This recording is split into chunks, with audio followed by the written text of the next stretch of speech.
இன்றைக்கி நாங்கள் எங்கே வந்திருக்கோன்னு பார்த்தீங்கன்னா, ஹைதராபாத் ஹைகோர்ட் பேக் சைடில் இருக்க இந்த தோசை கடைக்கு தான்.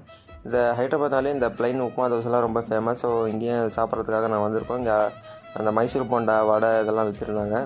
ஸோ நம்ம 2 தோசை ஆர்டர் பண்ணிவிட்டு வெயிட் பண்ணியிருந்தோம். அவங்க என்ன பண்ணாங்கன்னா, அந்த உப்புமா எடுத்து தோசைக்கு சென்டரில் போட்டு, அப்புறம் அவங்களோட அத்தன்டிக் அந்த மசாலாவெல்லாம் போட்டு நல்லா ரவுண்ட் ஷேப்பில் பரப்பி விட்டாங்க. ஸோ இது ஃபுல்லாகவே ஒன் சைடு மட்டுமே வெந்துட்டு இருந்தது. இந்த கொஞ்ச நேரம் அவங்க இந்த முருவலாக வர வரைக்கும் வெயிட் பண்ணாங்க. வெயிட் பண்ணதுக்கப்புறம் கரெக்டாக அந்த கரண்டி எடுத்து ரவுண்ட் ஷேப்பில் மடித்து ஒரு பிளேட்டில் வச்சு கொடுத்தாங்க. எங்கள் சட்னி பார்த்திங்கன்னா இந்த கடலை சட்னியும் இந்த கார சட்னின்னு சொல்லுவாங்க. பட் அதுவுமே ஸ்வீட்டாக தான் இருக்கும். ஸோ இந்த 2 சட்னியும் வச்சு கொடுப்பாங்க.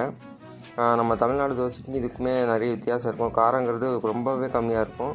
ஆனால் ஒரு ஸ்வீட்டாக அந்த முறுமுறுன்னு நல்லாவே இருக்கும். ஸோ இதை ட்ரை பண்ணுறதுக்காக தான் வாங்கியாச்சு. வாங்கி ஒரு பைட் சாப்பிட்டு பார்த்தா அல்டிமேட்டாக இருந்தது. நீங்களும் போனால் கண்டிப்பாக ட்ரை பண்ணி பாருங்கள். வீடியோ பிடிச்சா லைக் பண்ணுங்கள், சப்ஸ்கிரைப் பண்ணுங்கள். நன்றி.